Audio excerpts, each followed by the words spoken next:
Buenos días. Good morning, everyone, and dobry din. Большое спасибо. Thank you so much for being with us in now the last day of this journey. En este último día de las jornadas también de este viaje que hemos emprendido de la mano junto a la comunidad de Más Handy aquí en México y con Volmedic allá en Rusia. Together, we have been doing this also since October, together with Más Handy community in Mexico and the Russian movement of medical volunteers that is now in Moscow. So actually, we have a different timing. So thank you so much again. Welcome everyone. Welcome to all the participants that are here in the Zoom platform with us, and also the people who will be watching the broadcasting on live in YouTube. Bueno, en realidad, bienvenidos a todos. Creo que nada más será esta la bienvenida que hagamos en español, ya que todo el evento tendrá pues la presentación en inglés. Y pues bueno, daré ahora mismo ya este avance para nuestros moderadores, quienes presentarán además del tema, pues también presentarán a cada uno de nuestros invitados speakers. Thank you so much y muchas gracias. Большое спасибо.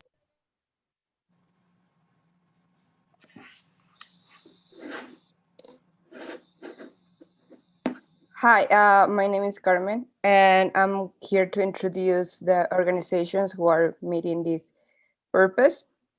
And thanks to them, they are the ones who are creating these dialogue tables.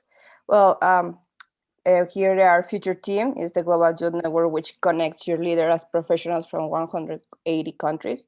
They are a team which consists of bright individuals aspiring to provide solutions for the UN Sustainable Development Goals to promote peace, cooperation, and mutual respect and intellectual understanding. About medical volunteers, the All-Russian Public Movement of Medical Volunteers is one of the largest volunteers healthcare organizations in Europe. With the support of Ministry of Health of the Russian Federation in Russia, more than 85 regional branches of All-Russia Public Movement of Medical Volunteers who have opened to this service, uniting 63,000 people. About 4 million Russians receive help and support from medical volunteers every year. About Más Handy is the organization. It's a network of health professionals. Its main goal is to deliver a multidisciplinary care to people's well-being. This achieves organization events like cinema debates, where the attendant can have a conversation with more than one professional at a time, as well as developing activities that make healthcare providers by paying attention to other professional expertise and input that taking advantage of overlapping areas between disciplines. So thank you so much to all these organizations, and thanks to creating this space for debate and dialogue. So I pass the microphone.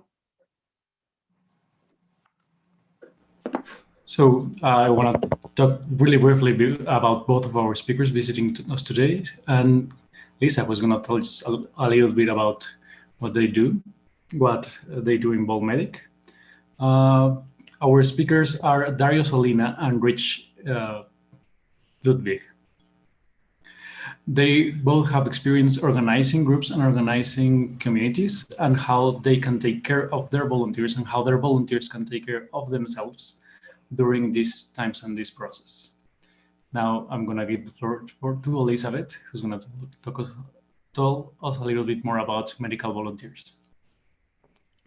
Julio, thank you very much for giving me the floor.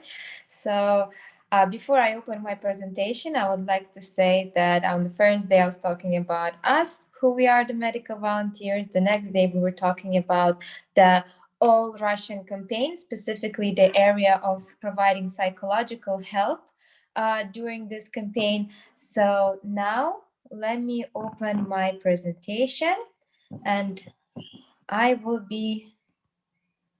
Okay, so can you see my presentation here? Yes. Okay, so today I will be speaking about the what kind of assistance we provide for the psychologists who are volunteers for the people who help to other people.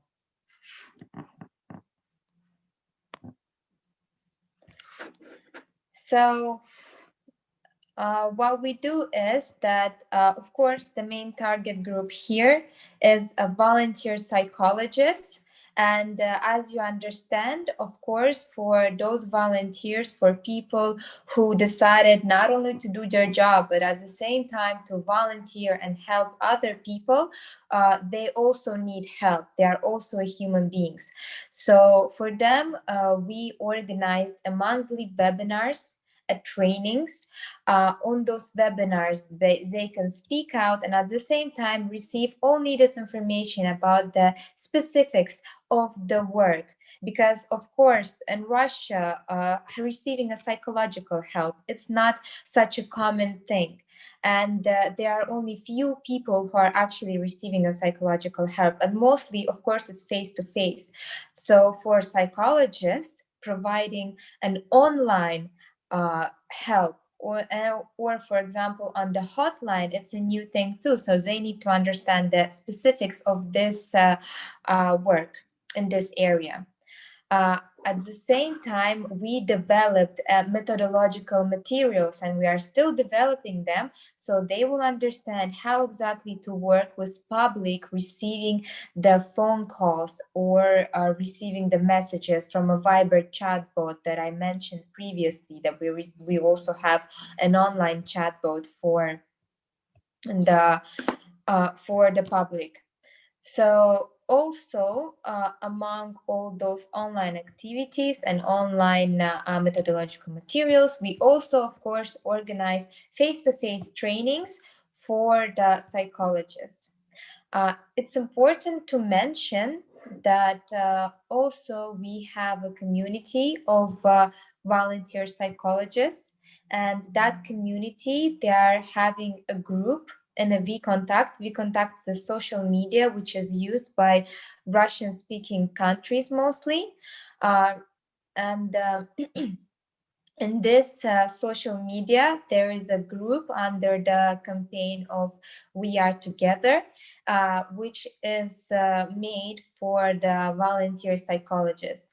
On that group, those volunteer psychologists, they have the educational contact. When I say educational content, I mean they share some educational materials that they feel like they need to share to, of course, increase their work.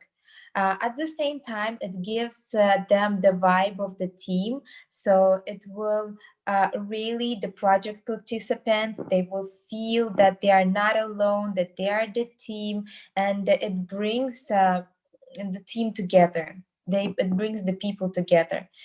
And of course, in this group, we also share some techniques for self-regulation and recovery, because of course, as I mentioned firstly, that psychologists, they are also human beings, and they need to recover after providing help. Since just imagine when they are there in the office, talking face to face to a patient, they are spending with the patient, for example, 40 minutes.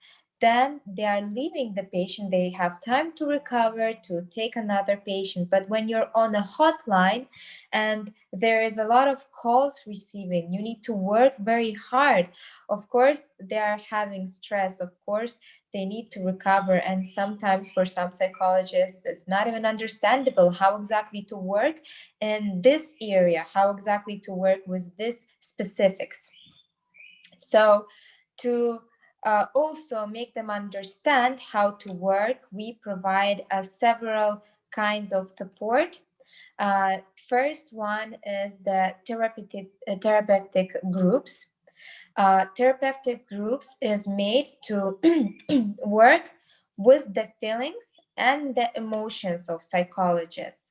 As I mentioned, of course, it's a very difficult job, and during their talk on the hotline or receiving the messages from the Viber chat bot, they will have their own feelings.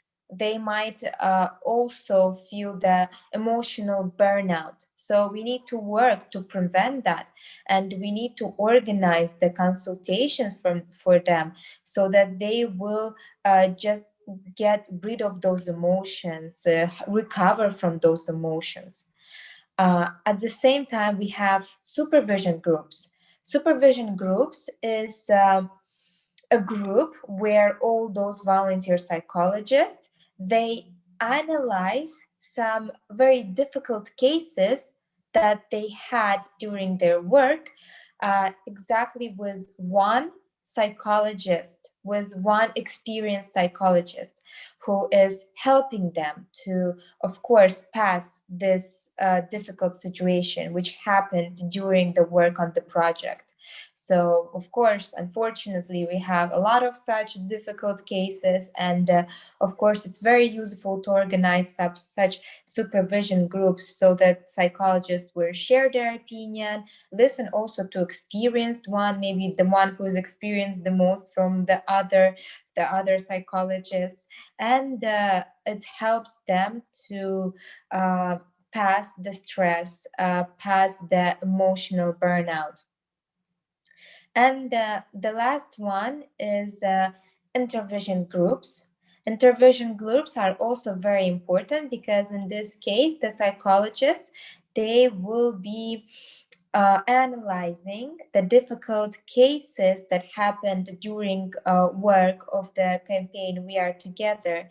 They receive the feedback from each others, from the volunteer psychologists, and of course, they share their experience. So it gives them the opportunity to feel like they are a team, to feel that they are together, to understand that those problems that they are facing are not only with them, that everyone is having this problem, and at the same time to understand how they can pass through it together. So for now, those are the main ways of providing support and educating and also preparing the psychologists to do their volunteer job and to help the people who are calling on a hotline and under the campaign of the All Russian campaign We Are Together, or to help those who are texting us through the Viber of chatbot, because of course it's very important to help those who are helping others. So this is my short speech for today. Thank you very much for listening.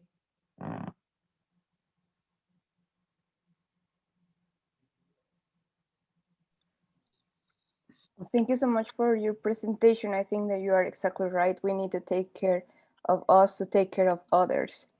So this is a great introduction for the next lecture, which is made by Richard Ludwig. He's the founder of the Skeptic Camp, a space where people have talks about science and critical thinking. He worked as a project manager and land manager at the Gesundheit Institute in the Monroe Organic Farms, and currently to the Veritas HSS. So here is your space, Richard. Please, I pass you the microphone. Hello, everybody. Thank you very much for giving me this opportunity to talk.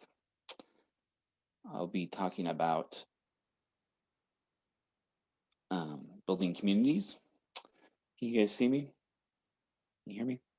Okay. I think everything's flipped on my screen here. We'll see how this works. But so I wanted to talk to you about building community. And I think there's three main ways to do that. And that's through leadership, passion, and diversity. These are the three core elements that I use to build my communities and influence my communities. I like to represent that through a triangle, and passion being on top of that. I think passion is one of the main keys to building community. You want to have a common value that exudes passion. Leadership, obviously leadership. And I'm going to talk to you about a little bit more untraditional leadership to give you a different and new technique maybe that you might want to implement in your communities that you're doing. Clearly, all the traditional leadership skills and all that still hold, but I wanted to offer you a different leadership skill to take home today that maybe you can apply. Diversity, I think, is fundamental. And I think we all know this inherently as if any work, any volunteer work, any real job or organization, you simply have a diversity of skills. And I want to take that into a more pure background of diversity in all things. And that will help encompass a lot of other things with it. I'm trying out something different here. And so it's presented in a little different way. I've been watching my favorite presenters talk, and given the pandemic era, I think we can get through this, but it's a little bit different style. So I wanted to talk quickly a little bit about few little stories here that I have about these three areas. Passion can be down to a very small level and can be very big. So right now in the United States, where I'm at, we're going through our elections. I'm sure you guys have heard some about it. And people are very passionate about either side of what's happening and what's going on. But I think passion can also be very local and very overwhelming and can help you with your building of a community. For example, I have dandelions here. Dandelions are considered ugly and bad in the front lawns of the United States. However, in the mountain town of Carbondale, they took this one step further, and they were passionate about one day every year, everybody would go out and kill the dandelions in their lawn, kill these beautiful yellow flowers. But recently, in the last 10 years, they have flipped that idea on its head, and a group of people have become passionate about keeping dandelions and making use of dandelions. So now they have a day where they actually celebrate the dandelion, and they take it and they make wine out of it. They make other baked goods, all kinds of stuff out of the dandelion. The dandelion is edible, and all the way from the flower all the way down to its roots. So they take this amazing idea, become very passionate about, hey, dandelions are actually a good thing. Let's reverse what our idea was. And that's what passion can do. Leadership, one of my leaders here is James Randi. He's an illusionist, conjurer, and he's a very charismatic leader, which is more of our traditional leadership style. But I thought I'd throw him in here because he passed recently, and he's one of my inspirations. In diversity, I talk about it more in the context of being diverse culturally, racially, that type of stuff, and how that really helps encompass things.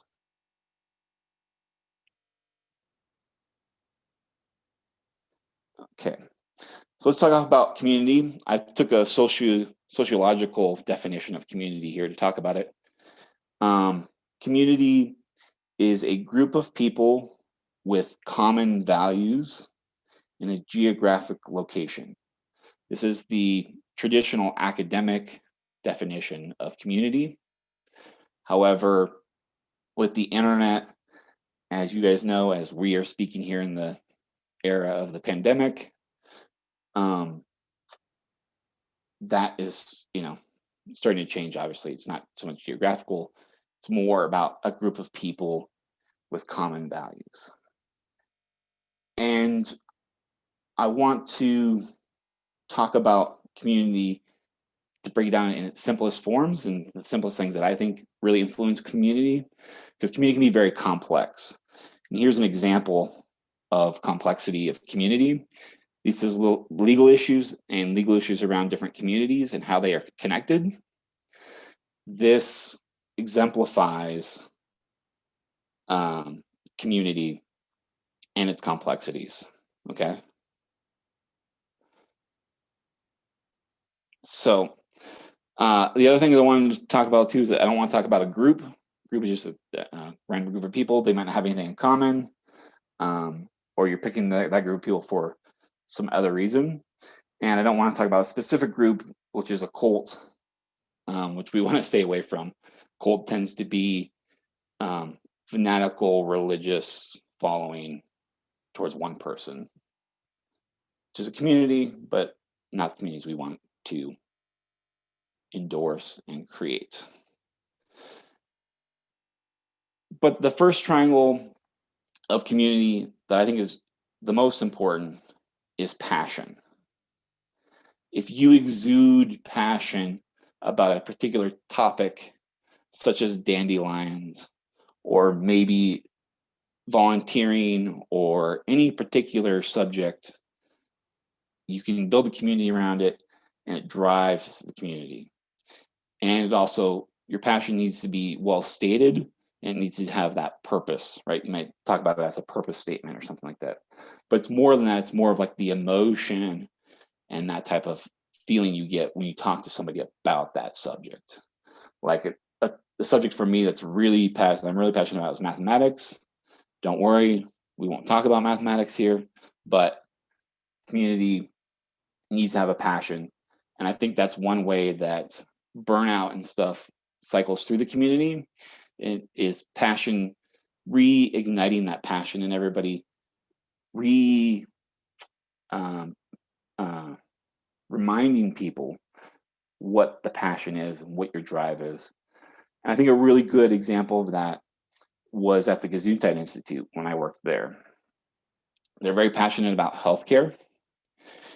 Anybody that comes to the Gesundheit Institute, you know right away that they are passionate about healthcare.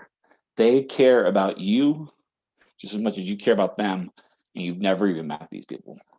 But you just instinctively know that because the passion that these people bring to this place. Or if you ever meet them, they exude passion for healthcare for other people. Now, Gesundheit was started in the 60s by Patch Adams, and I'm no longer affiliated with them, but I think there's some really good values that you can take away from them and the passion that comes from that place. Gesundheit is centered around healthcare, and they're trying to really create a community that the healthcare providers, the doctors, medical nurses, all those things that you would think of academically, as part of a community with their patients. So ideally, you have, to take an extreme example, you have a doctor and a patient might be cleaning the same toilet together. Okay, that kind of gives you an idea of how they want to create a community that balances those roles.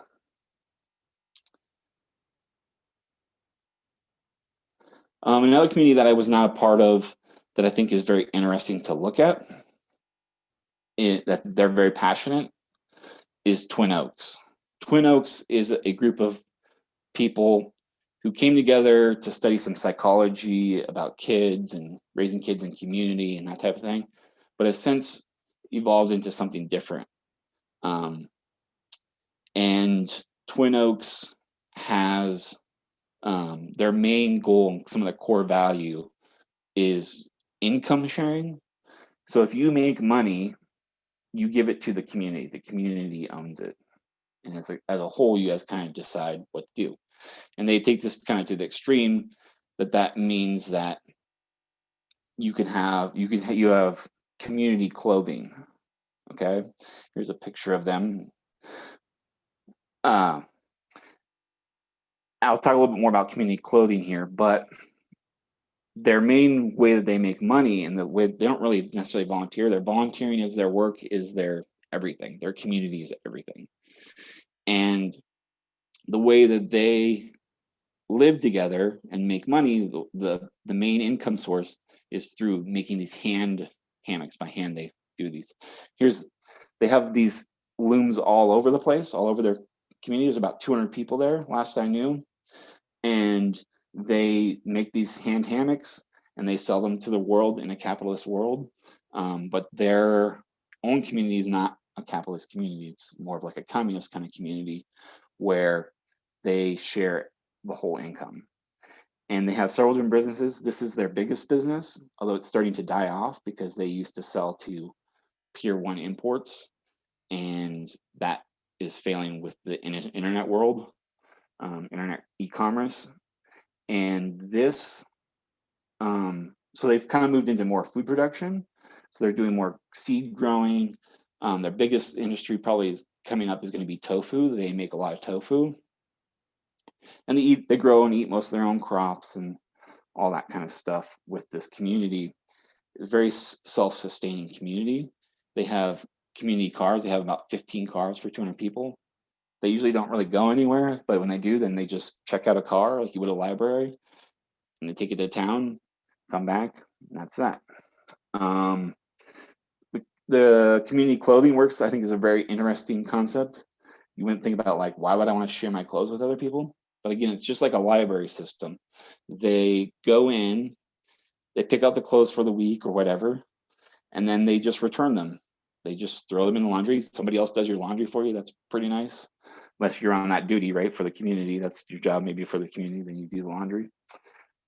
But they say that people that come in, they first kind of really want to keep their own clothing, be unique, be different, interesting. But you can still do that through the library of clothing. So they find that this passion for sharing their income and making these products and that gives them a better life. And I think when I visited there, everybody was really happy. I think they're a very interesting community to look at about burnout and how to share. The next part I'll talk about is leadership. Again, clearly leadership is important to community building, but I'm going to give you maybe a different technique or a different idea that maybe you haven't thought about. Clearly, all the traditional leadership roles still hold and are still true and still work. But I want to talk to you a little bit about my involvement in Skeptic Camp. Skeptic Camp came out of the skeptical community, which is a philosophy about evidence-based stuff is truth. So basically, scientific stuff we take as truth. That's what skepticism is, as the bare minimum. So Skeptic Camp skepticism had a following, and they were very formalized. They had a lot of conferences, that type of stuff, and that's great. You get to go to the conference, you get to meet experts, hear them talk about specific expert subjects. But what this gentleman, Reed Esau, saw was that he saw in the computer world there was a different technique that was starting to come out. It's called bar camp. And bar camp was called an unconference. The idea behind an unconference is that you take the hierarchy and you dismantle it. And everybody in a typical conference, you have certain people who are organizing, you have some experts talk, and you have people who listen, right? You have the audience. Great systems, worked many, many times over. Bar Camp, what they did was they took the idea of open source software from computers and they applied that to conferences. And the idea that came out of that was that you would come and anybody who spoke was also an audience member or some kind of organizer. You could never be just one thing. You had to be either an organizer or a presenter, as well as a participant and a listener and an audience, but they interconnected. And they termed the coin unconference. And so some people have changed that into open conference. There's kind of a lot of terminology now for it. But I think this is a way to decentralize control. And I think it's a really interesting idea of how can you take the idea of open source in the computer world and now open conferences and apply it maybe to your community. And what it really allows for is it allows for the responsibility to defragment and become a lot more like, a great example of this is Wikipedia.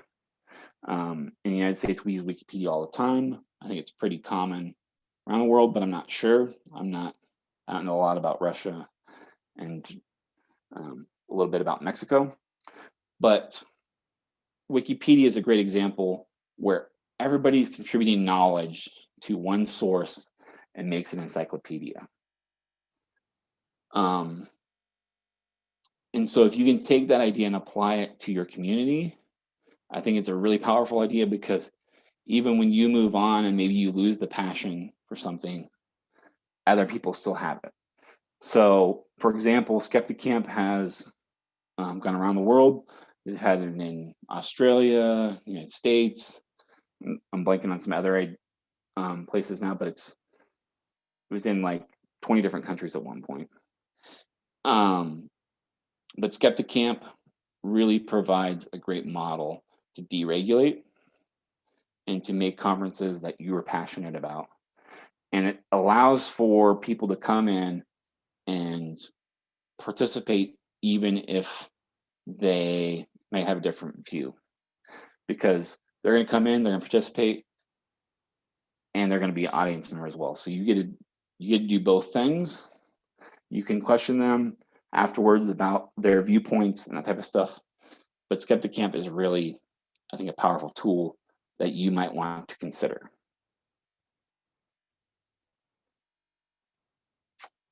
The last topic I want to talk about, I think we all know fairly well, is diversity. And I think diversity really encompasses a lot of this, because studies out of the University of Michigan, they have shown that diversity really makes a productive group. And with productive groups is an easy way to measure how diversity affects a group. But I think it affects groups in so much more. They're going to have different passions, and they're going to have different leadership styles. And then just other parts of the community, they're going to have just different perspectives on things. So diversity, like I said, at the beginning of the talk, diversity can simply just be skills, right? But I think once you start connecting different cultures, then you just get such greater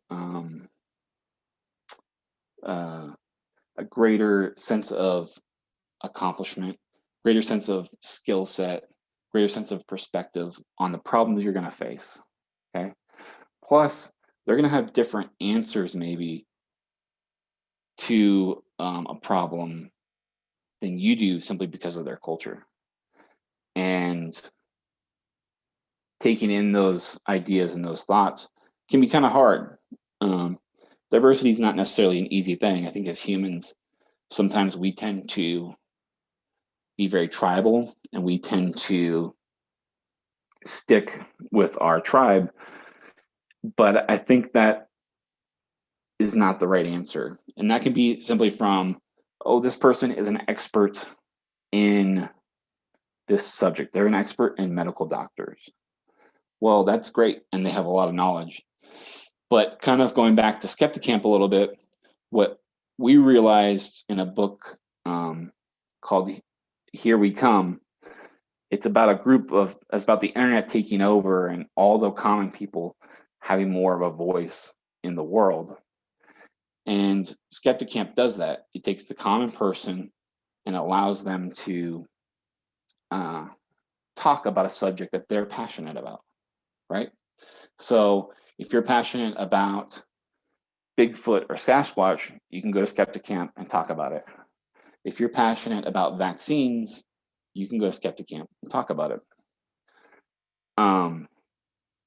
And those diversity of ideas and the diversity of people really allow for better solutions to come out. And also in the University of Michigan studies, they found that they come quicker and they're better answers. However, one thing they also realized was that you don't think that that's true with a diverse group. So it's kind of an illusion that you think that, oh, we're a diverse group, we're kind of not solving this problem, we're not doing a very good job. Well, if you take a group of people who are like-minded or homogeneous, then that group doesn't do as well of a job, and they don't come up with a better solution, or they might take longer to come up with that solution. That is diversity, passion, and leadership, and how they all affect building a community. You need all of them. I encourage you to put most of your time into passion, leadership, and diversity. They all affect your community very deeply. Even if you're not in a leadership role, you still are a leader in your community, and you still affect it in that way. And these are all feedback loops.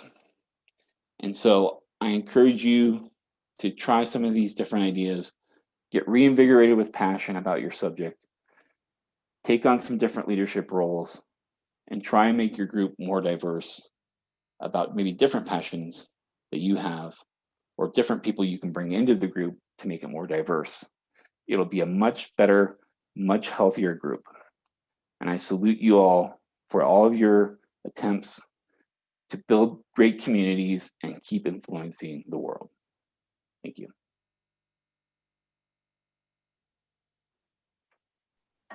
Thank you, Richard. That was a very good and interesting talk. I think that you put us to think about what kind of like leadership we are providing to the people who we are working to, and our sense of our own passion. So thinking about that, how you keep your passion? Okay, hold on a sec. Let me switch my views here. How do I keep my passion? I think that comes back from the feedback loop that you have from your communities. So I think your community is probably the biggest, easiest way to get that passion back. Hey, why are we doing this? You can just simply ask somebody that, and they will be like, oh, I'm doing this because I really care about this medical condition. I really care about, I knew a person who had this mental disorder, and therefore I'm passionate about it. And it reminds you that, oh yeah, I remember I have this condition, or somebody that I really loved has this condition. And so that's why I'm here. I'm passionate about that kind of medical topic. So I think that's one way. I think you also need a break, right? You got to take a holiday. And I think one thing that I saw at Gesundheit was nature. I think nature is a very healing subject. And I think a lot of people don't take a walk in a forest, or walk at a park, or go swimming in the ocean or something like that. These are all kind of typical nature subjects that I think really help give you a break and give you some time to self-reflect about your passions.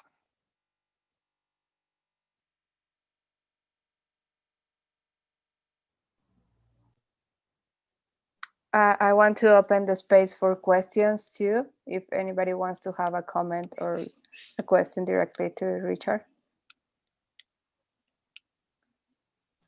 If I may, I have a question.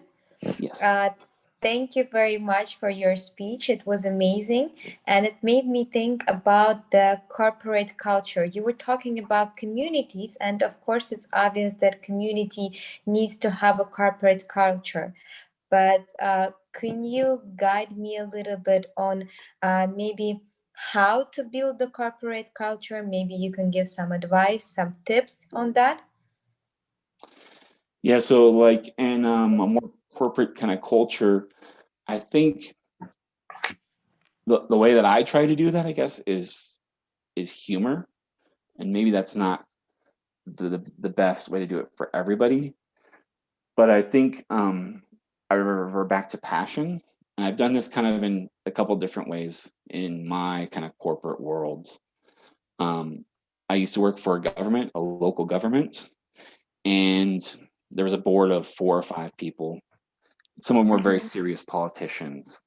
Well, what I did is I took a bucket, and sometimes, a lot of times in the US, we have candy in a bucket on a dish that kind of sits out there. So when you come in, you can have a piece of candy or something like that, kind of a cultural norm.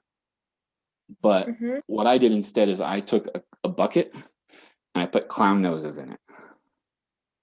And so people would come in that you would never think, people who are very serious, never think about it, and they just come and put a clown nose on, and that would just change the whole mood and the environment of the corporate culture.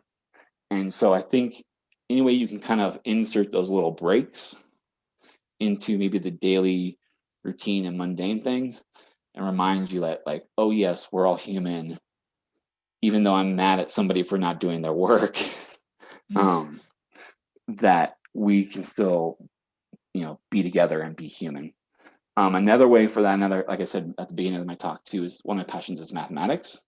And so at times I've had like a whiteboard or a chalkboard to write on. That's just kind of like the office whiteboard or whatever. And so I'd put up challenging mathematical problems that people intuitively kind of know the answer to, but but they haven't been solved in mathematics. They're pretty sure they know the answers and stuff. And then I can say, hey, look, I'm passionate about mathematics. What do you think the answer is to this? They tell me what they think it is. They're probably right. And I say, look, you probably solved like one of the hardest math problems. And, so it helps kind of excite something in them about, even though they're not going to like go pursue mathematics per se, it's like, oh yeah, I've empowered them about a passion of mine to realize that they are able to think about something that I'm passionate about, and maybe they've never thought of it. Maybe it's challenging or something like that. So those are a couple different ways I've done it. Yes, okay. Thank you very much for your reply. I was thinking about different passions and how to share them with the group.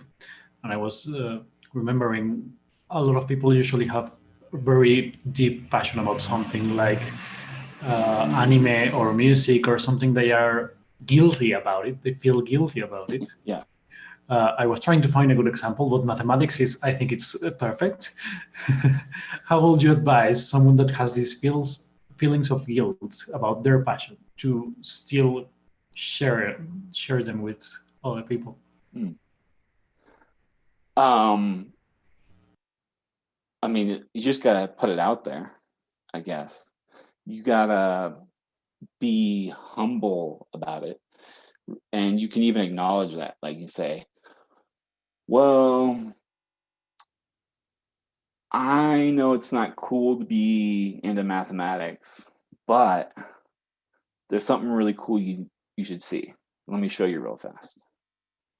And a lot of times, just because you're passionate about that subject, you will pass that on to them, and they'll be slightly more interested in that subject. It'll change their mind a little bit about it. And so mathematics, like I gave an example of, the typical example is how to stack oranges in a supermarket. Okay, so stacking oranges in a supermarket, this is an example I use all the time. People kind of instinctively know the answer. They kind of say, well, you stack them in like a pyramid and in a triangle. And that's the right answer. And it's been proven now, like recently it's been proven, last like 5 years, something like that, it's been proven that's the answer. But for many, many, many years, thousands of years, nobody knew the answers to that. And so when people kind of instinctively know something and they know the answer, that I think ignites their passion. But in order to put it out there, you just kind of have to have the courage and the bravery to be like, I'm going to step forward on this and see where it goes. And that's kind of ultimately how you learn. It's not like every time you present a mathematical idea, it's going to be accepted. So be humble with your rejection and stuff too. And you'll learn how to actually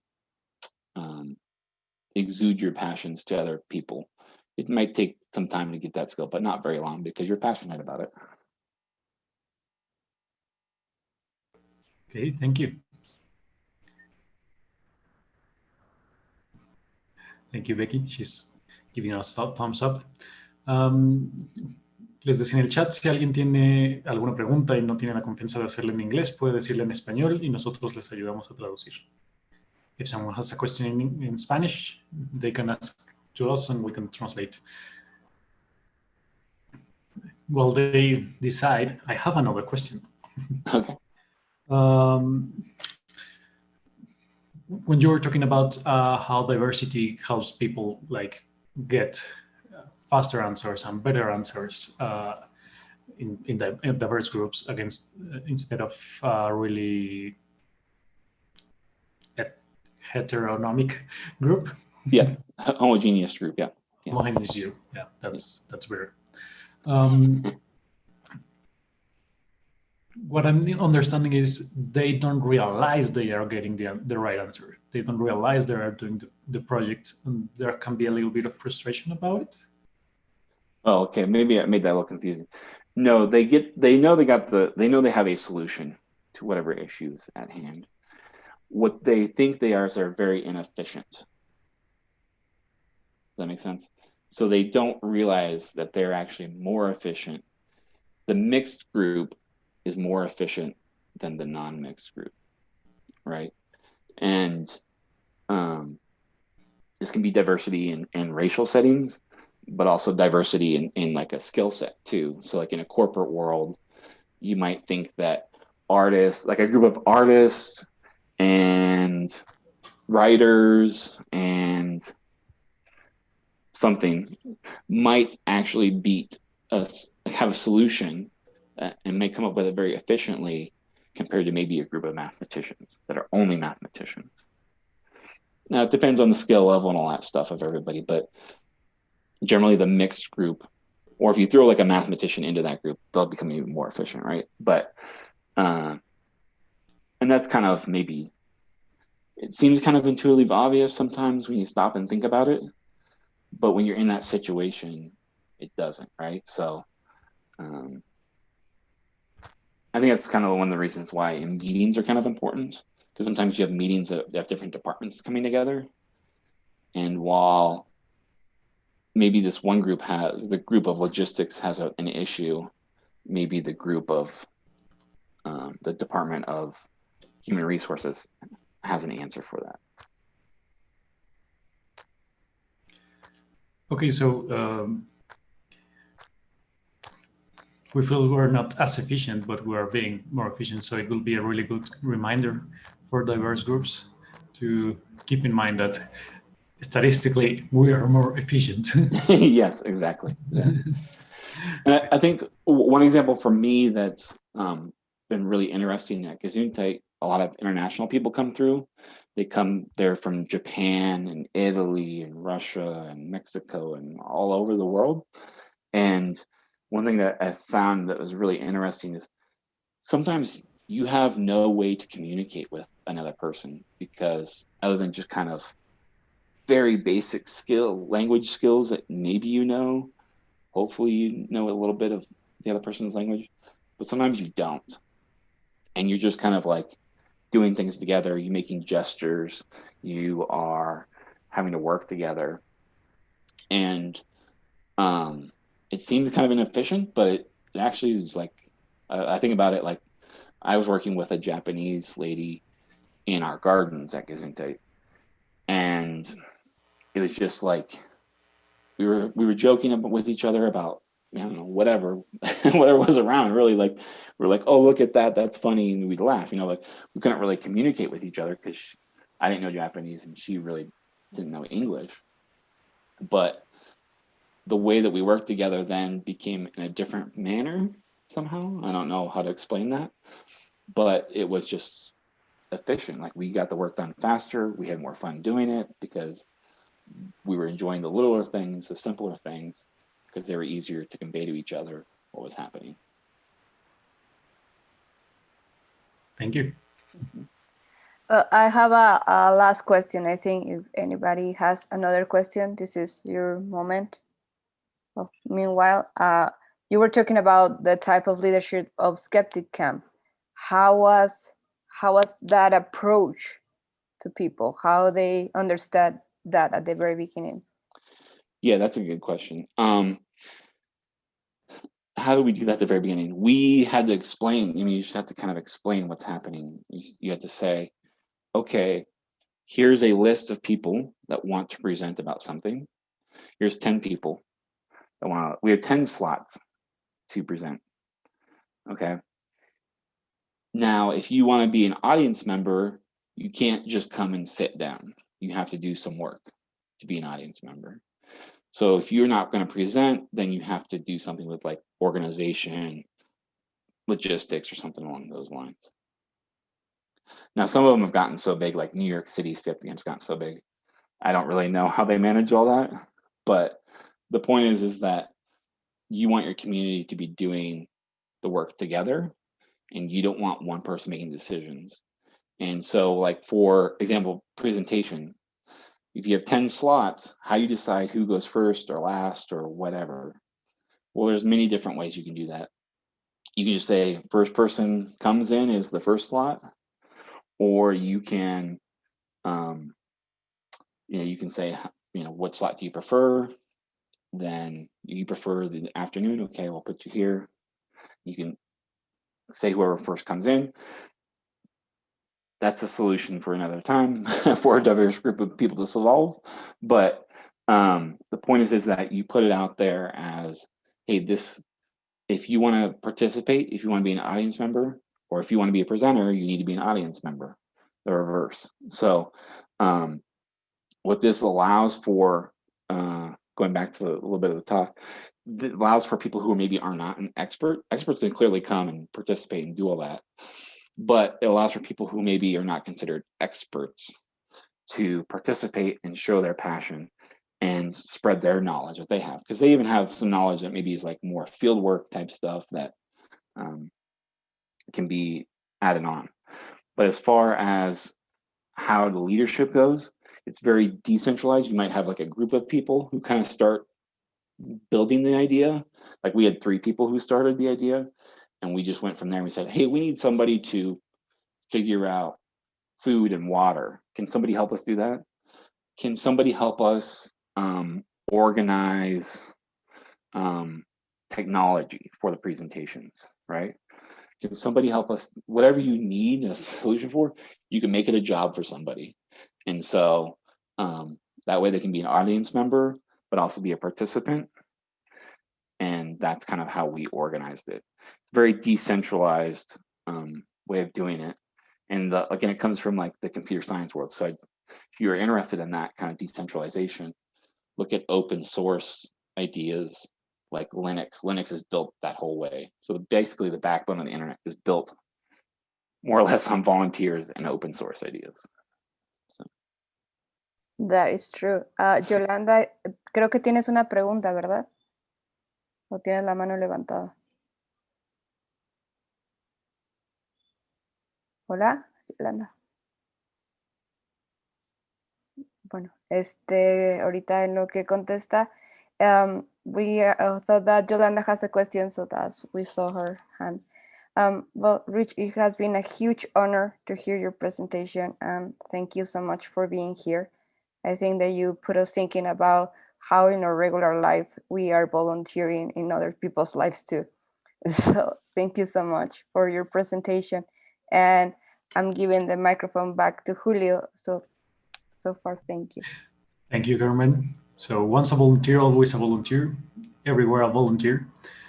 Our next presentation is from Dario Solina. I just want to make sure Dario is around. Hello, I'm around. Okay, perfect. So I'm going to talk to you a little bit about Dario, and I'm going to do it backwards. I'm going to start by telling to you the name of his presentation is Keeping the Main Thing, the Main Thing.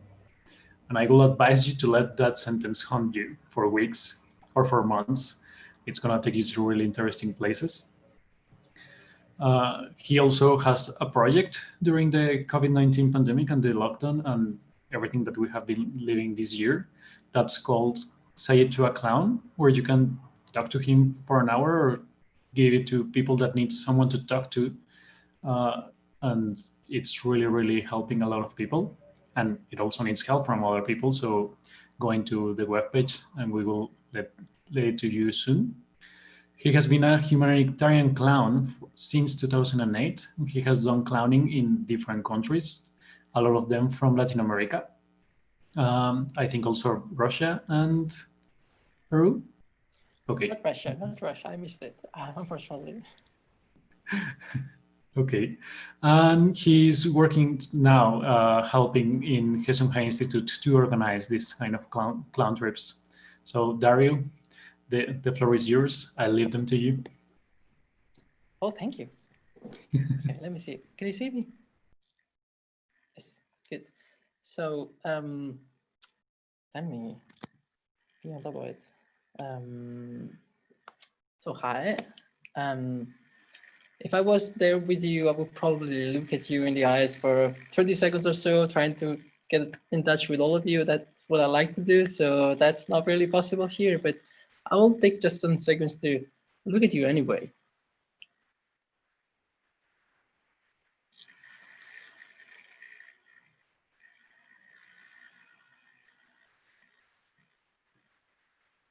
And then I want to say thank you for letting me be here and sharing with you. I have a very strong attachment to Mexico and in my personal life. And I have a fascination for Russia since I was 11 when I was trying to learn the language. But maybe I'll tell you about this at the end when I get more time. What I want to present you today is two concepts. One is with my slides here. Let me see if I can read it. It says, keep the main thing, the main thing. And the concept is main thing. I'll talk about it in a bit. And then the other one is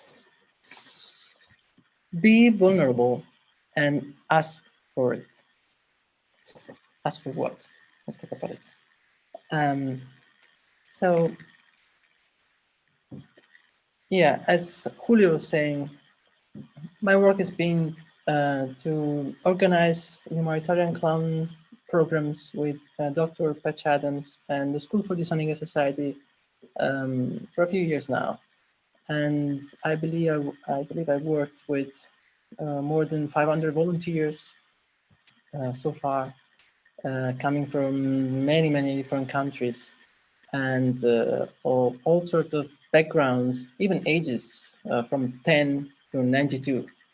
So you can imagine how a group of, let's say, 20 people with this variety is great and also challenging in a way.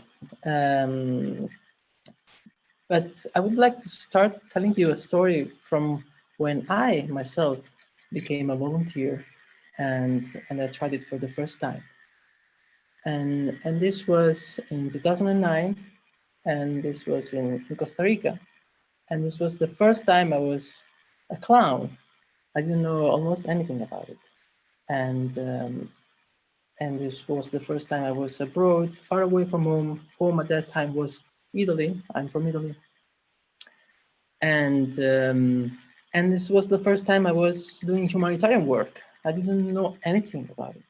So you can imagine all the assumptions maybe I had, the prejudices, and also the fears. And actually, that was the main feeling. I was a little bit fearful. I was worried that I wasn't ready to give. We were the first day of this 1 week program was that we had to go clowning in a community which is called La Carpio, in the streets of this community. It is a place right out of San Jose, Costa Rica, and it's a very endangered place. There's a lot of violence. There's a lot of social and health problems. Mainly, people living there. They escaped from Nicaragua. So there's first generation, second generation, third generation Nicaraguans and mixed with Costa Ricans. So we were, about to go take the bus, around 20 clowns, just jump into the streets and see what would happen. And I had this idea inside of me that I was coming to this place and I had to do something to these people. I had to make their life better. I had no idea. I said, I don't know how to do this. I don't know how to come and maybe even just make them laugh or smile. I'm a clown. Ooh. So when we were on the bus, I was thinking about all these things, looking at my clown companions. Most of them, they were already just cheering, and I was like so worried. And so then we got to the place, and we came off the bus, and all of a sudden there were so many people around us, and so many children that just wanted to play with us, and I forgot about everything. And we paraded on the streets, and we were jumping, playing music, going into the houses, talking. We could speak Spanish, and at a certain point, there was this young child, I don't know, he was 6 or something, and he saw me from very far away, and he ran towards me directly, and he jumped on me and he hugged me for a long time. And his name was Junior.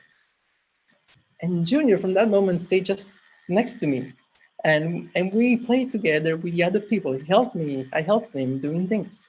And then when the parade finished, we ended up into a school.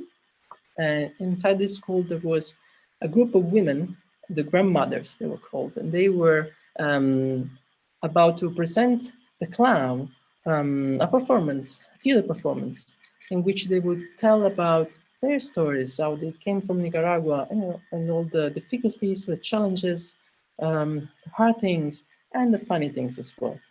And so I sit there, and Junior is sitting next to me, and I watch them. And while they are talking and telling these stories, I realize all of a sudden the distance between us, between those grandmothers and me, even thinking about my grandmother. And all of a sudden I had the perception and the awareness of the privilege of my life back in Europe. All the things I had, all my worries were just meaningless. And it was hard to just to bear that thing in that very moment. I didn't know what to do with it. But still, I kept on watching them. And while they told the story, they were laughing and smiling. And all of a sudden I realized how grateful I was that they were there, and they were they were sharing with me their lives in such a light way, even though their stories were so hard. And so gratitude came. And this mixture between burden and gratitude just made me cry. And I started crying while watching that. And then Junior, which was sitting next to me, he was eating these chips, like cheese chips, very greasy, like orange. And he saw me crying, and he jumped on me, and he said, "Oh, clown, don't cry, clown. You don't need to cry." And then he started waving off the tears from my face with his greasy hands, and I could feel it, like all this oil on my face. And of course, I started laughing at it, and he was like, "Yeah, like that." And then he hugged me again. And so when we came back to the hostel in the afternoon, and we had a reflection about what happened in the morning, I thought to myself, I came here to be clowning, but today I've been clowned. Junior was the clown for me. He made the thing, he made the crazy thing, made me laugh, and healed my burden. And I understood that that was something I had to keep with me for the rest of the week. And actually, I kept it with me for all these years. That when I'm going clowning, it's not here that I am, and this is the people. I'm here. I have to let the other people care for me. I'm a person, I'm a human being, I'm bringing something, but everybody has something to bring. So that became my performance, like an element of my performance whenever I'm clowning. The idea is that for me, if I let the people I take care of me. Giving care is part of being human, is part of being happy. We do need to receive care, but we need to give it. And it feels good to give it. And I've seen in many places, and especially hospitals around countries where I've been, that most of the times patients, they are supposed to receive care. You stay in bed, don't waste your energy. The doctor or the nurse will come and will help you. Don't. And I, as a clown, I come into the room and I want them to do something. And so the way I do it, I come in and I show myself very vulnerable. It could be very small things. I have a ukulele. I cannot really play the ukulele. So I come in and they see the ukulele and they say, oh, would you play something for me? And I go, I don't know how to play. Can you play something for me? And we end up sharing something.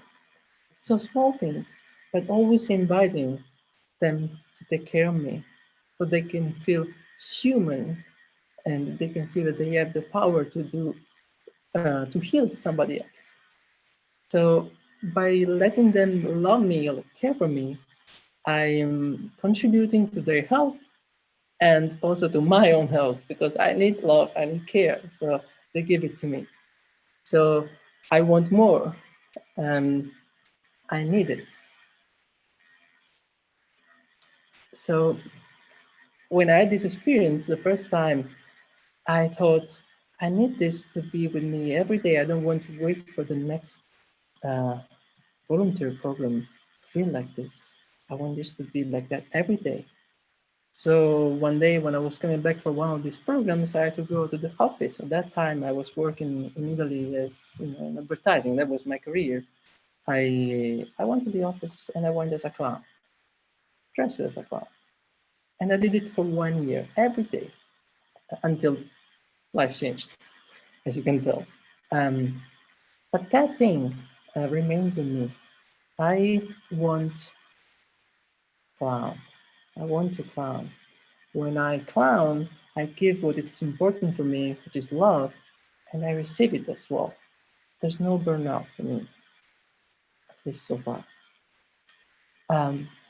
That's because when I'm not clowning, when I'm not volunteering, I think about it. I want it. I need it.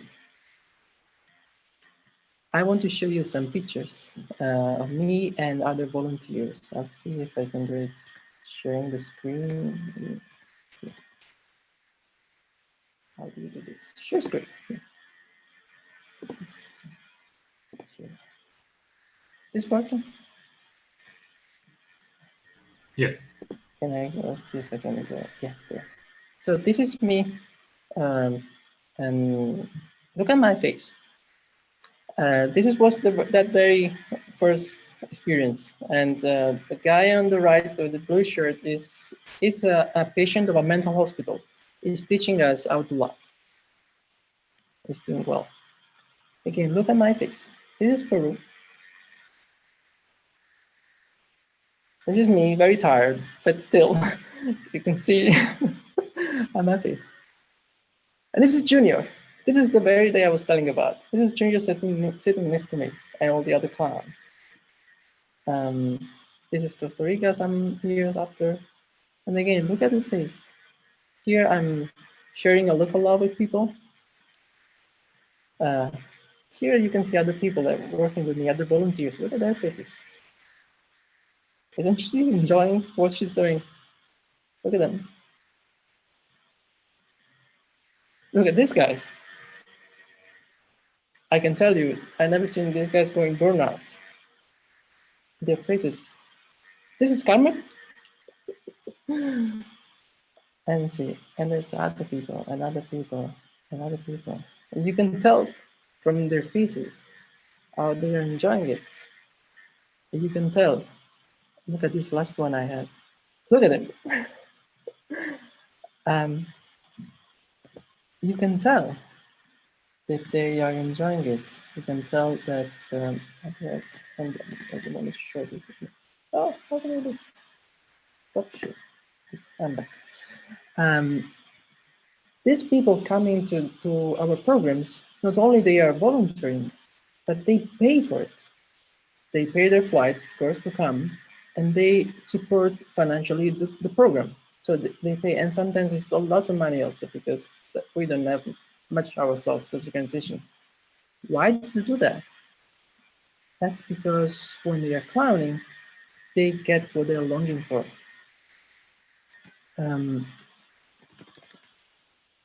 So when I think of volunteering, if you think of the word volunteer, the root of it is to will.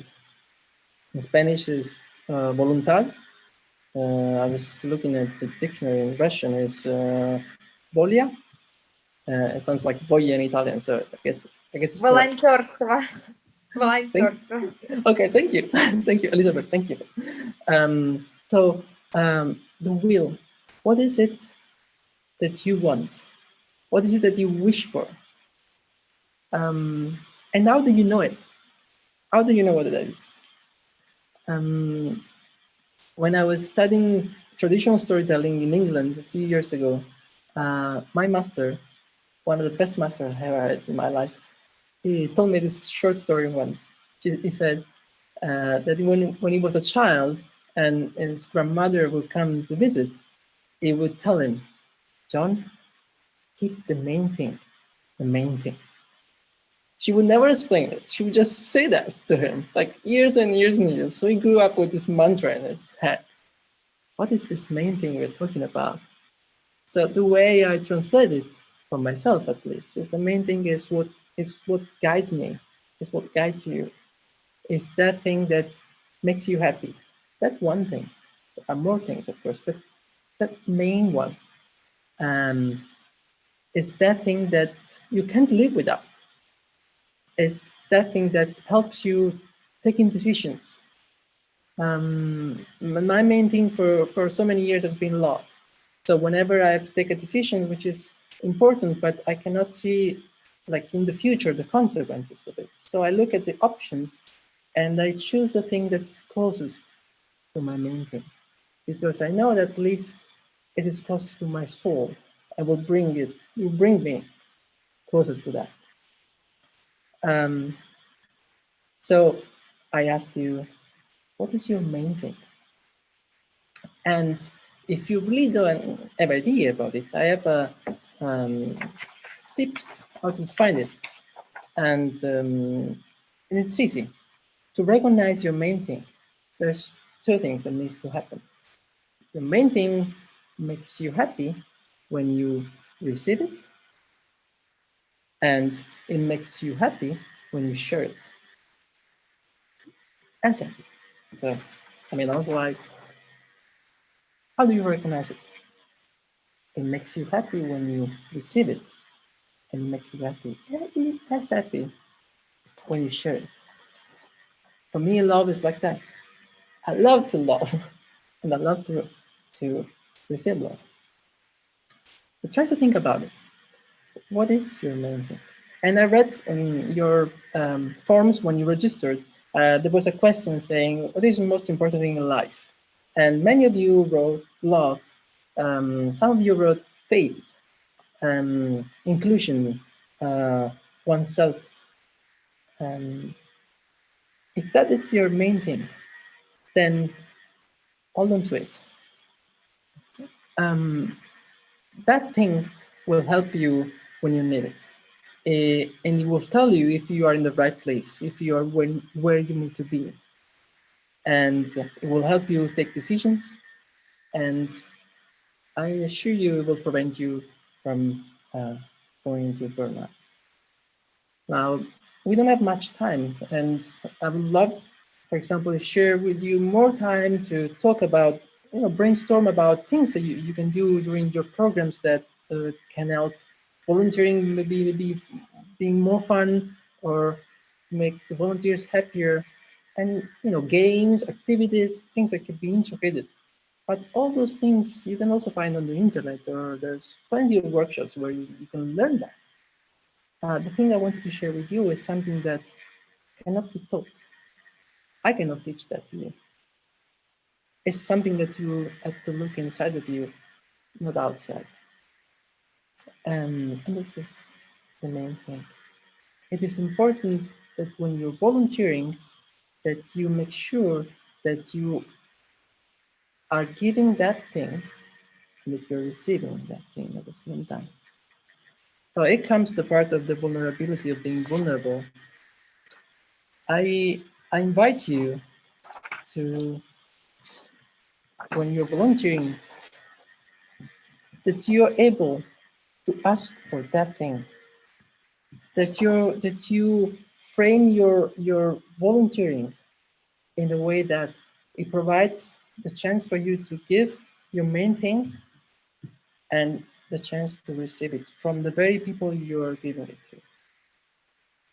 And for if you are not a volunteer, if you are somebody who is a manager or a supervisor, I invite you to talk with your volunteers and to take the time to ask them about their main things. It might be a little bit vulnerable to share, but that is very, very valuable. And it's the premise to make group work and to be happy about it. So take the time to ask your volunteers what is their main thing and do all that you can to provide it for them. I want to, oh no. So this is the main thing I want to share with you, which is the premise. Think about your main thing as a volunteer. If you're feeling that your volunteering is not providing that to you, then maybe you're not in the right place. There might be somebody else that can do that work, you know, and receive more from it, and you can find another place. So that's the premise, the alpha. But then if you're really feeling burned out and if you're really feeling stressed, then I have two things I want to share with you, which are two tricks you can use. And these are, this is one, the first one is something I learned from Patch Adams. And it requires you to be in a very vulnerable space. It requires you to have a mirror, or maybe you can use your telephone. You have to look at yourself when you do it. And I'll do it for you right now, but so that I demonstrate, but then you need to do it yourself if you want that. And so you look at the mirror, look at yourself, and you start saying and repeating it, repeating it. I love me. I love me. I love me. I love me. I love me. I love me. I love me. I love me. I love me. Love me. And you keep on repeating it. At the beginning, it will be a little bit awkward. It will feel mechanical. It will feel not honest. And it's not until it becomes. And you reach a moment in which you really mean it. You really love it. And you'll feel it. And you'll see it in your eyes when you're looking at the mirror. And then it goes away again and then it comes back. This is a practice that I really encourage you to try, even if you're not feeling burned out. It is the premise for you to love yourself when you're doing work that is about loving somebody else. For the same reason I was talking about before, giving and receiving it, you need to know what is it that you need. And the other trick is even more simple. It is called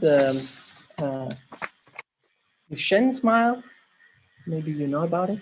You can look on the internet and you can find very scientific information about it. But basically, it's that when you smile and the corners of your mouth point to your eyes, you want to do this with somebody else, another person.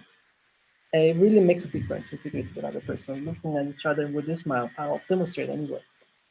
Because if you do with somebody else, then your brain will just copy what the other person is doing. So it will work 10 times better. But the idea with this smile is that it's like this. You see, it takes your eyes as well. And this tells your brain that everything is fine, that you're good. So take 30 seconds and try it. I'll do it for you.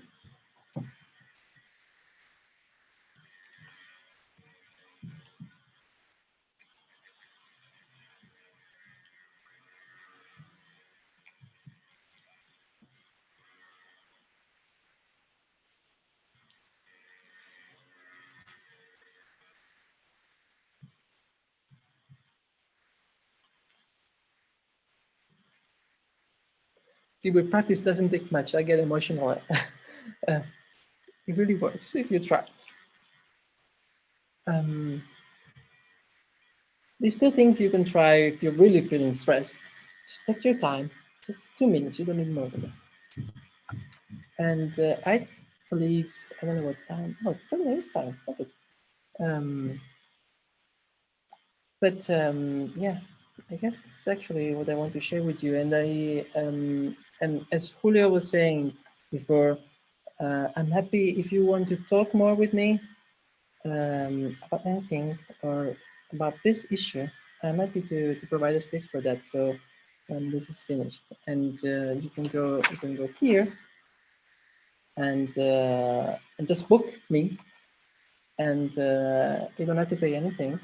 If you wish, so you can donate something, but that's not a problem. So I'm happy to talk with you. And okay, I think that's time. So I will share my Russian thing. So when I was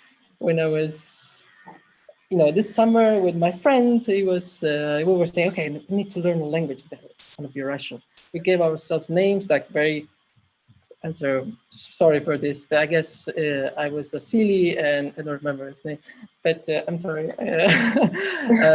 But then, during the winter, I studied. I started a course like with tape, and I was studied. My parents were so excited about it, so I would do that. Then, the whole winter I studied, and then in the summer I met him again. I was like, hey, so shall we practice? And he didn't remember anything about it. What are you talking about? Correction, didn't you? No, I forgot about it. Oh, okay.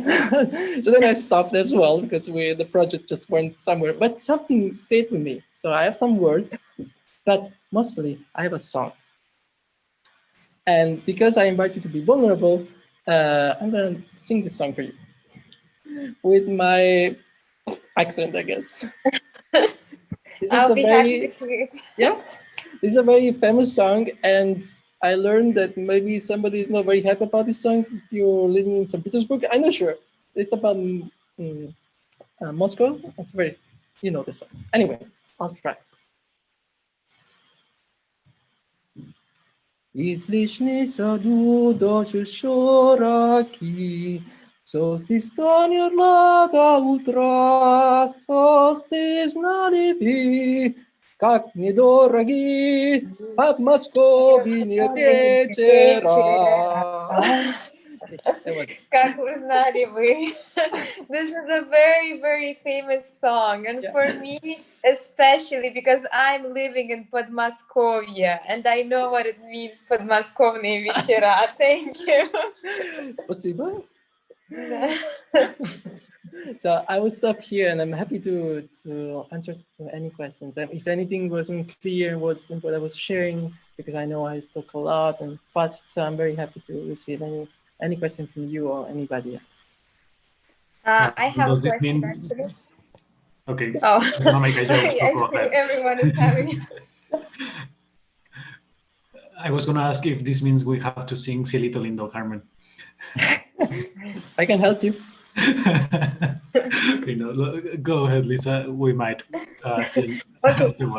Thank you very much. My question is actually basic. If you can give me more tips or more advice, not only to me, like to everyone, about how to deal with stress and the burnout in the job that you really love. Because when you were talking about your experience when you do clowning, how happy you are, I believe that everyone feels the same. But of course, sometimes you need to do your job, which is not making you this much happy, but still you need to do it. So how exactly, maybe like you can give more advice on how exactly to pass this stress? Yeah. So what I was thinking today about this, like really the alpha and the omega. The alpha is like, it's the premise. When you're starting thinking where you want to volunteer, I invite you to think about what is it that you want to give and what is it you want to receive. If you do that work, then chances are that when you're volunteering, even if you're in a very stressful situation, you still will not suffer it as much as another person being there and not in touch with their main thing. So it is, what Cameron was talking in a talk like the other day was this bidirectionality of care. It is very important that you frame your work with that idea, I'm giving and I'm receiving. So letting people that you're working with, even patients, to give to you what you want. Do you want faith? Is that what you need to be happy? Talk about it with them. Ask what is their faith, if they have anything about, what they want to share, because that's what you need to be happy. And so when you're not doing your volunteering work, when you're resting, you're thinking about going back because you want more. So that's the premise, is the alpha. And I'm telling you, really serious. It sounds more like I don't know. Doesn't sound that practical, but actually it's a very practical work to do. It's a very good exercise, thinking what is it that you want and you need. This said,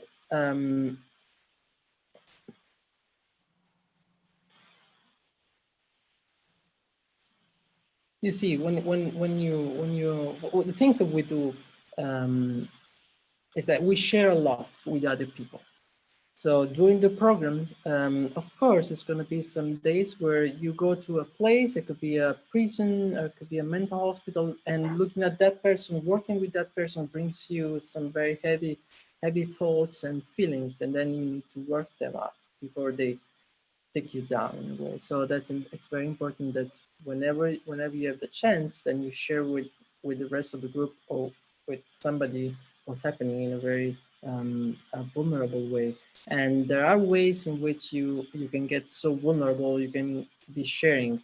One exercise we do is to just sitting in front of each other and looking at each other in the eyes.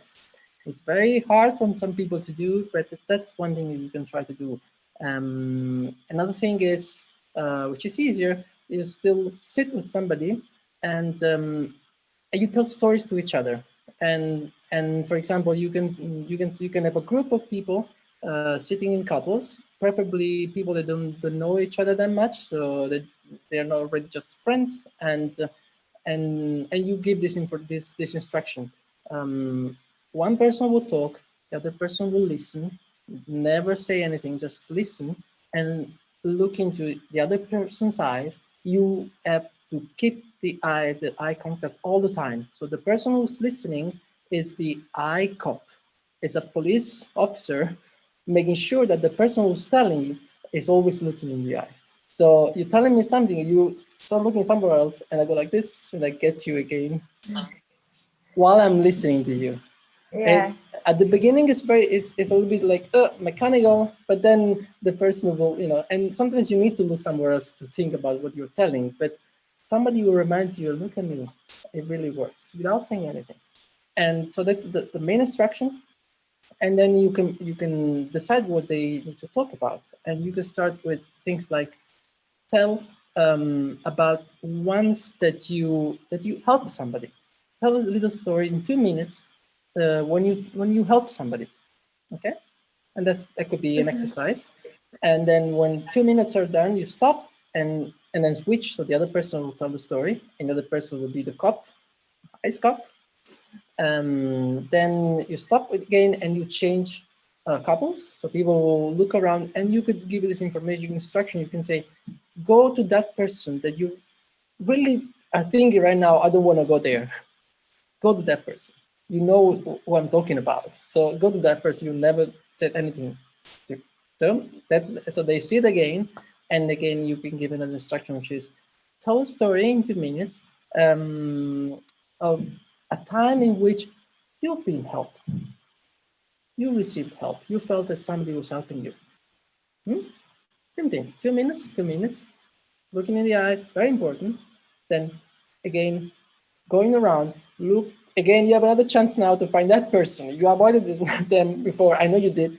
Go to that person. So you go there and you sit there, and the next instruction would be tell a story in 2 minutes of when nature helped you. And when you say nature, then people will think about many, many things. Somebody may think of a tree, somebody may think of the sea, somebody may think of God. You don't know, so it gives the space for people to abstract and go into another kind of thinking. When is it, probably if nature helped you, probably you were alone, but something in the environment helped you. So that makes people being conscious about what is it inside and behind around me that helps me when I don't have anybody to go to. So I know for me is the sound of the sea, the shore.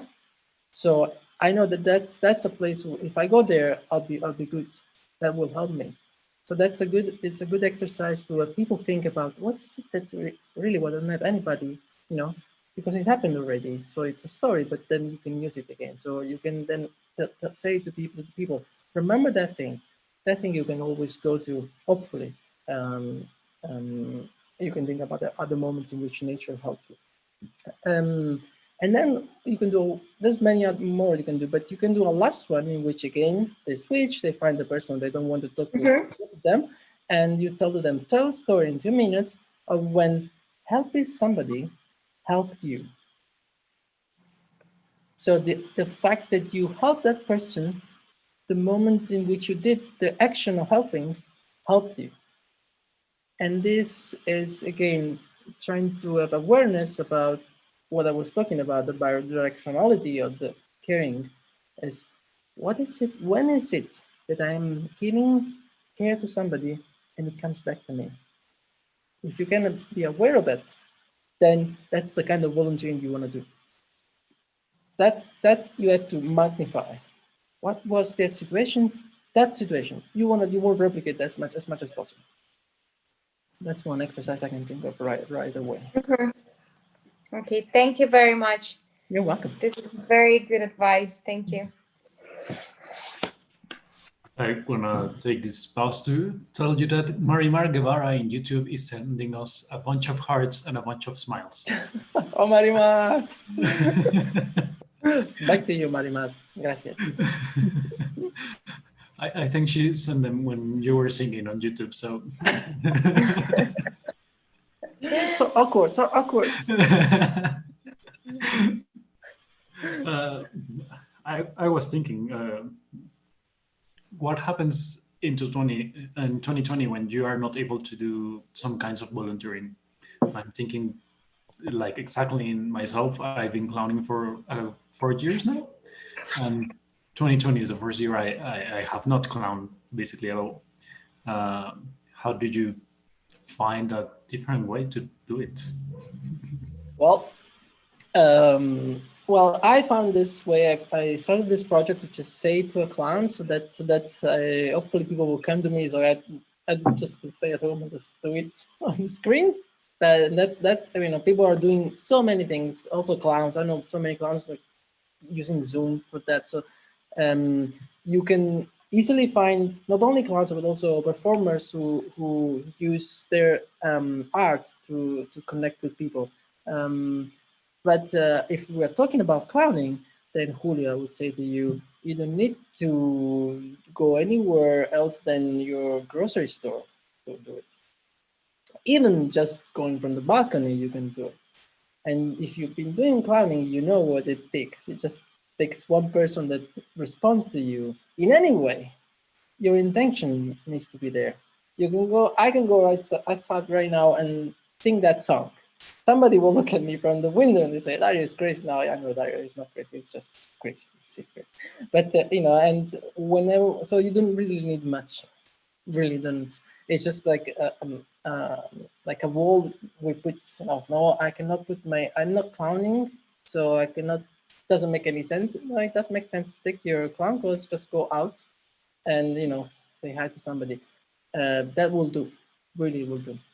I was talking with somebody who had the same question in one of this conversation I had, somebody who did clowning like 10 years ago, and she stopped and she was like, I'm missing my clown. I don't know.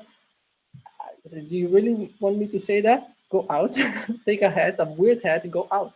That's what it takes. And she did, she sent me a picture of she doing that. And every day I'm sending a message. Did you do it today? Did you do that today? Because it's all that takes, really. And because you need it. Yeah. So I hope that answers. Yeah. I just, it came to my mind like, oh, I'm doing groceries. I can just go outside town. Absolutely, and it doesn't have to be this doesn't have to be a performance. you just need to be a little bit weird with your clothes. People will look at you, then you will remind it why you're doing it. And, you know, it just takes a smile or anything, a comment. So you don't need to think about, now I'm going out with my clown clothes, I need to do things. No, I'm going grocery, just, you know, just with something that people will notice. Then it will happen by itself. Yeah, I have gone with trousers on my head. I'm gonna do that again. Actually, I have a question. Yeah. You were telling the story about the grocery store and else. So I came up with a question which is actually very interesting for us, since all the volunteers in every area are facing this. Uh, as you know, a lot of people are afraid of clowns. So how do you deal with negativity if you feel the negativity from those who you help to? Because as you know, it's not only to the clowning, but also a lot of volunteers also like have that. So Absolutely. I do not, I mean, there's people who really fear clowns, and that's a real thing. Like, so you cannot do anything about it. So the first time I encountered it, I was very naive. I thought it was just a myth. It was people just, you know. So I came into a bar with some friends, and it's just like, yeah. And then this woman, this young woman, she just screamed and just ran away. And I was running to say, no, no, no, don't worry, don't worry. And then a friend of hers, she took her. She said, no, no, she hates clowns. She just cannot. And I was like, oh, I took the nose off. And she said, doesn't make any sense. You take the nose, you're still a clown. It's not that. And then I learned that's a serious thing. So, um, um, so you need to learn approaching in a different way. So I know clowns, they take a lot of space, and even if they are not doing much because they're big already. Um, so you don't get to the negative point. You learn how to look around, to just like you see the matrix of the people there, and you learn.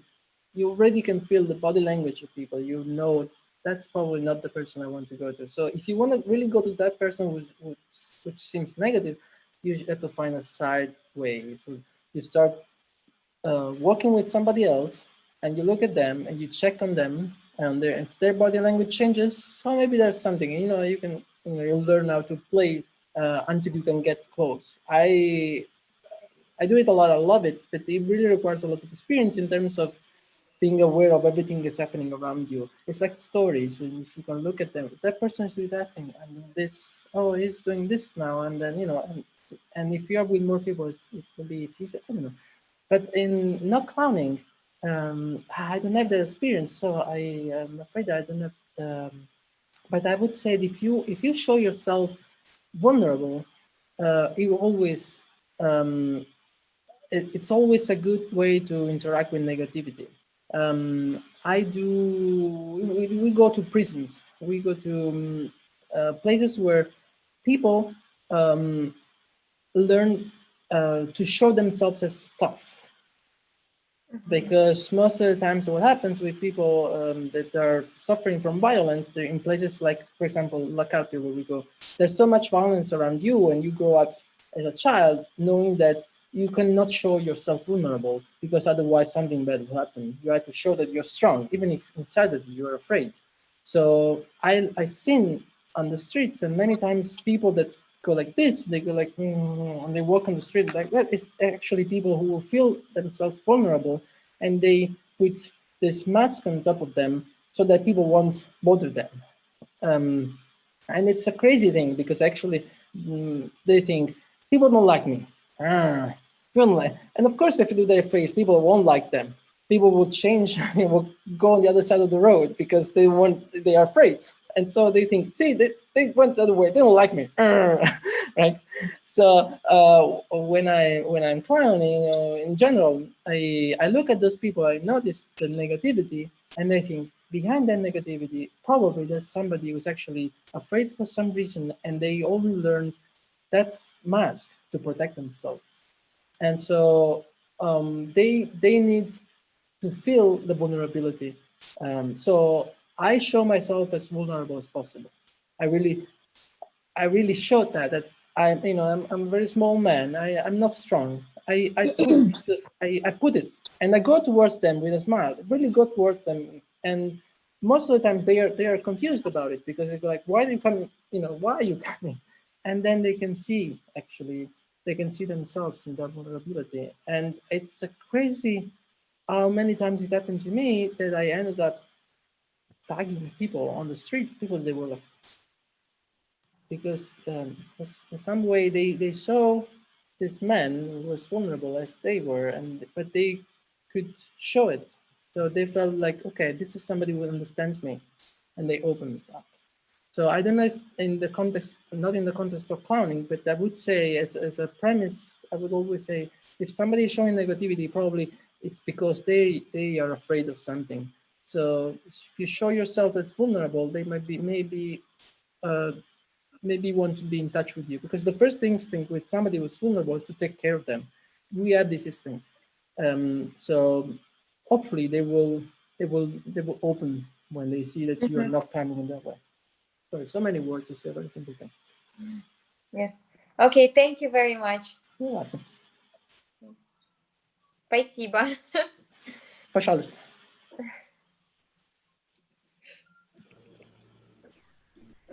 Okay, thank you, Dario. It's been really amazing sharing with you and being able to ask you these kind of questions. I take that when the main thing is to find the main thing, and that's gonna take you really far. It's gonna help you keep on going. And that's exactly what we want for our volunteers. I want to add something about it, because we live in a society where there's all these messages that you have to find the thing, you have to find yourself, you have to be unique yourself. There's so much pressure about finding the right thing. So when I say find the main thing, I don't mean it in that way. There's not such a thing like the main thing forever. Your main thing will be different tomorrow. So it's not something that you have to spend the whole life looking for and then you finally find it. So otherwise you will never find it. It's like, what is it today?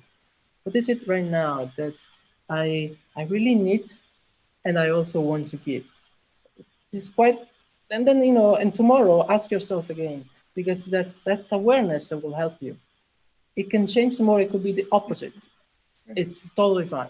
It's really up to you. Nobody can tell you what that is. Thank you.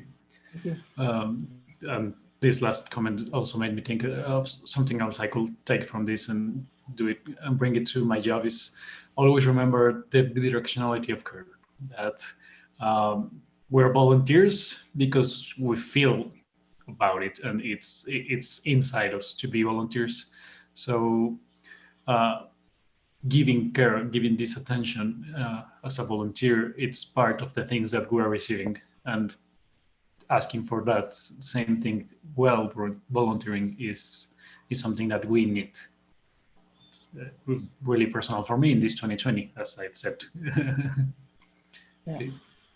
So Daniel, I think you're back and you can Totally, and well, from the point of view as yes, as an organization that we were all behind this. Dario, grazie mille, thank you so much, muchísimas gracias. Большое Thank you so спасибо. much. Also because Elizabeth, I don't know what time is now in Russia. It's really late, and they are still with us. Thank you so much. Yes, actually, from the beginning, the main issue, the main objective of all this, it was gathering together all these like volunteers and also organizations.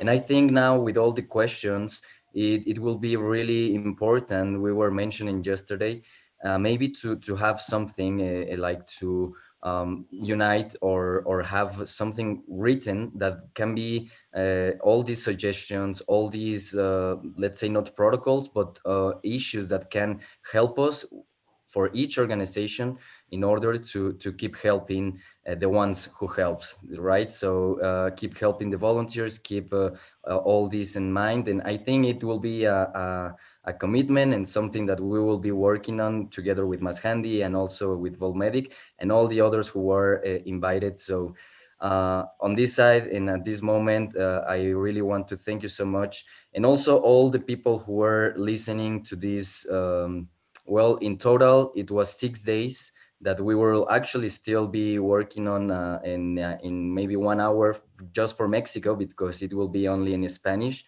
But from now on, I really want to thank you so much, Dario, to thank Carmen, that is with us now also as a moderator, Elizabeth, thank you so much, and Julio, and all the people behind, because it is a huge work. And well, we hope that for the 2021, we can make it this like in a physical way, hopefully. Yes. Thank you. Thank you very much. Thank you. Thank you so much, Dario and Rich, for being here and giving us some of your time and putting this together for us. Thank you so much. Thank you, Dario. Thank you, Tonio, Liz, Carmen, and those watching us on YouTube or here in Zoom. Yes, and thank you, everyone. It's been a pleasure. Those are amazing events. Thank you again. Thank you, Antonio. Thank you, Julio. Thank you, Carmen, and all the speakers. And as organizations, thank you very much for organizing all those events. Thank you. Well, there are some comments that also they are thanking some of the like Marisol Diaz and people who were on the YouTube broadcasting on live, Marimar Guevara. So we also thank everyone there. And I think now that we all already, like, once we say goodbye and thank you, Elizabeth at the beginning, she was presenting some of there was an example of the campaign We Are Together, Siemieste, and that actually Future Teen Mexico was part of this campaign. We think that with all these subjects and comments regarding the pandemic, regarding our situation worldwide, it will be a very nice example to show it. And just you will let me know if it's like you can listen it good. And I will leave this video and we are saying goodbye. Thank you, Tonio. Thank you.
Está indo mi šopejci, ostavím sложности позади. Мы вместе и мы рядом.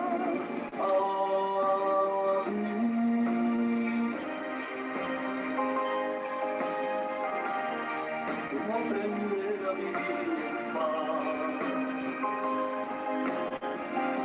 Entre los brazos del alma, solo el amor, solo el soñar, en el corazón del cálido mundo.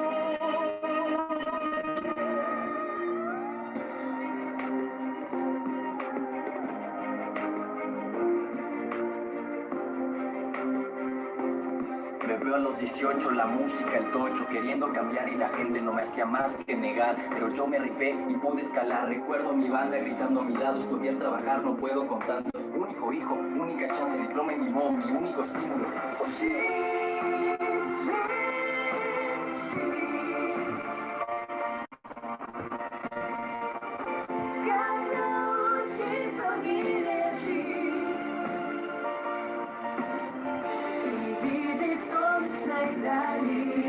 Idzie codziennie nie ziemi, idzie codziennie.